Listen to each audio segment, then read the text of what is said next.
যখন আমাদের জন্মকুণ্ডলিতে থাকা কোনো গ্রহ শুভ কোনো ফল দেয়, যদি কর্ম ঠিকঠাক করা যায় তাহলে সেই কর্মের ফলও পাওয়া যায়। কিন্তু সেই একই গ্রহ যখন আমাদের জন্মকুণ্ডলিতে এসে কোনো নেগেটিভ প্রভাব দিয়ে থাকে, সেক্ষেত্রেও কিন্তু আমরা আমাদের সঠিক কর্মের দ্বারা সেই নেগেটিভ প্রভাবকেও কমাতে পারি।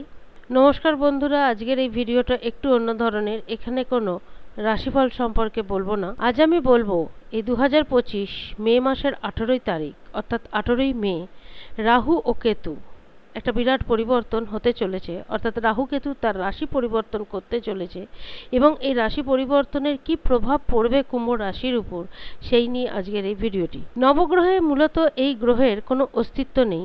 এটি একটি মায়াবী গ্রহ এবং একটি রাক্ষস প্রজাতির গ্রহ। নবগ্রহে যতই রাহু কেতুর অস্তিত্ব থাকুক বা না থাকুক, কিন্তু তাদের প্রভাব যে আমাদের 12টি রাশির উপর পড়ে এবং ভীষণভাবে পড়ে সেটা সবাই জানি আমরা। একটি হলো মাতা, অপরটি হলো ধর। এদের রাশি পরিবর্তনটা ঠিক এমন হয়, সর্বদাই এরা একে অপরের সামনাসামনি থাকে। এতদিন পর্যন্ত রাহু ছিল মীন রাশিতে, কেতু ছিল কন্যা রাশিতে। প্রায় 1.5 বছর অন্তর রাহু ও কেতু তাদের রাশি পরিবর্তন করে এবং একই সাথে পরিবর্তন করে রাশি। 18 মে রাহু কুম্ভ রাশিতে প্রবেশ করবে। রাহু হলো শনিদেবেরই ছায়া গ্রহ, অপরদিকে কেতু হলো মঙ্গলের ছায়া। এতদিন পর্যন্ত কুম্ভ রাশি লোকেদের জীবনে 7.5 দ্বিতীয় চরণ চলছিল। এই 7.5 দ্বিতীয় চরণে যে ভালো ফল পেয়েছে, যারা খারাপ ফল পেয়েছে তাদের জীবন খুবই কষ্টের মধ্যে কেটেছে। এখন শনিদেব আপনাদের রাশি থেকে বেরিয়ে গেছে, কিন্তু রাহুর প্রবেশ আসতে চলেছে। এক্ষেত্রে ভয় একদমই পাবেন না। কেতু প্রবেশ করবে আপনাদের সপ্তম ভাবে অর্থাৎ সিংহ রাশিতে। এতদিন পর্যন্ত রাহু আপনাদের দ্বিতীয়ভাবে ঘরে ছিল, তাই বাণীর উপর একটা প্রভাব ছিলই। সেক্ষেত্রে বাণীর মাধ্যমে যেমন কাজ হয়েছে, আবার সেই বাণীর মাধ্যমে কাজ বিগড়েছেও। একটা জিনিস সবসময় মনে রাখবেন, রাহু কেতু যখনই কারুর জন্মকুণ্ডলিতে প্রবেশ করে তারা কিন্তু কিছু দিতে আসে। একজন স্থায়ীভাবে দিয়ে থাকে, একজন অস্থায়ীভাবে দিয়ে থাকে। যতদিন কুম্ভ রাশির অষ্টম ভাবে কেতু ছিল ততদিন গুপ্ত যে জ্ঞান সেটা তাদের প্রাপ্ত করিয়েছে। বর্তমানে কুম্ভ রাশির লোকেদের জীবনে শনিদেবের 7.5 তৃতীয় চরণ শুরু হয়েছে। এমত অবস্থায় রাহু গোচর করছে আপনাদের লগ্নভাবে 18 মে থেকে। রাহুর প্রথম যে গুণ হলো, রাহু যেখানে বসবে সেই জায়গার বিস্তার ঘটাবে। লগ্নভাবে বসছে মানে স্বভাবের উপর বিস্তার ঘটাবে। আপনাদের যে বুদ্ধি, যেটা বিবেক, সেটা ভীষণভাবে প্রস্ফুটিত হবে। এমতো অবস্থায় লগ্নভাবে রাহু বসে আপনাদের যে ভাবনা চিন্তা, যে পরিকল্পনা, সেটা আরো মজবুত করবে। ধরুন যাদের কুম্ভ রাশির দ্বিতীয় চরণ মানে 7.5 দ্বিতীয় চরণে কুম্ভ রাশির যে সমস্ত জাতকেদের যাদের আর্থিক স্থিতি খুব ভালো ছিল, তারা হয়তো কোনো জায়গায় ইনভেস্ট করেছেন, কোথা থেকে মোটা অঙ্কের লোন নিয়েছেন। তারা কি করবেন, এবার পরিকল্পনা করতে থাকবেন সেই জিনিসগুলোকে কিভাবে হাতের মুঠোর মধ্যে আনা যেতে পারে। যারা নতুন ব্যবসা শুরু করছেন বা আগামী দিনে শুরু করতে চলেছেন, সেরকম যদি কোনো পরিকল্পনা থেকে থাকে, সেই পরিকল্পনাতেও বিস্তার ঘটিয়ে থাকবে।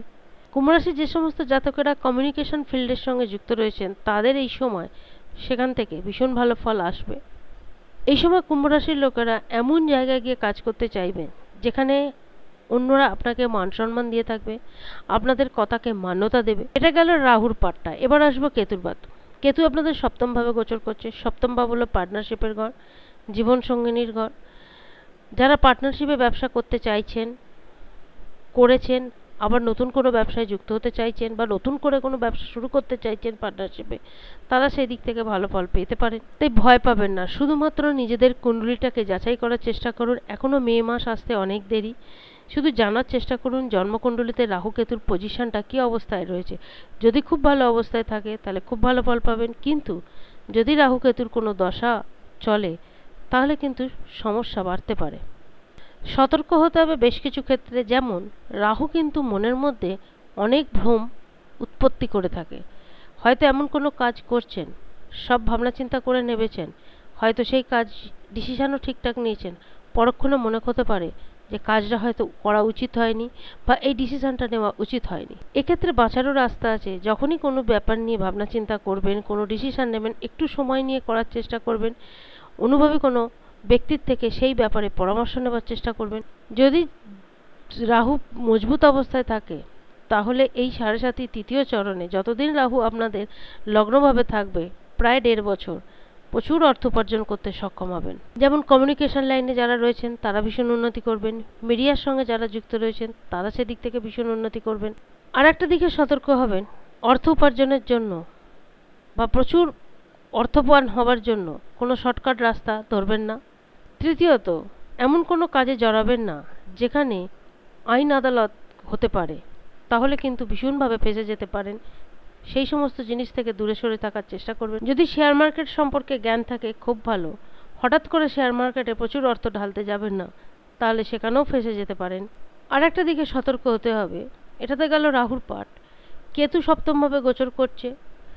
দাম্পত্য জীবন নিয়ে একটু সতর্ক থাকতে হবে। দাম্পত্য জীবনে সমস্যা দেখা দিতে পারে।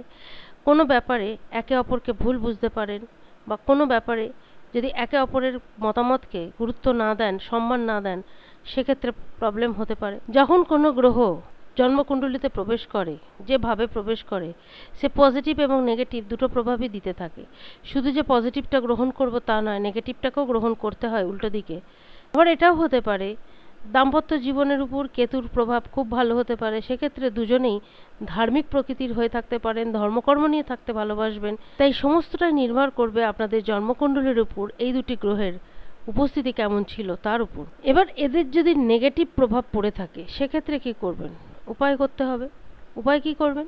যদি বাড়ির আশেপাশে কালো কুকুর, কাক, বিশেষ করে কালো জাতের যদি থাকে, তাদেরকে মারবেন না, দুচ্ছাই করবেন না, তাদেরকে একটু খেতে দিন, নিজেদের সাধ্য মতনই খেতে দিন, তাহলে রাহু কেতুর নেগেটিভ প্রভাব থেকে মুক্তি পাবেন। পাশাপাশি হনুমানজির আরাধনা করুন। আজ এ পর্যন্তই। যদি ভিডিওটি ভালো লাগে অবশ্যই জানাবেন। ধন্যবাদ।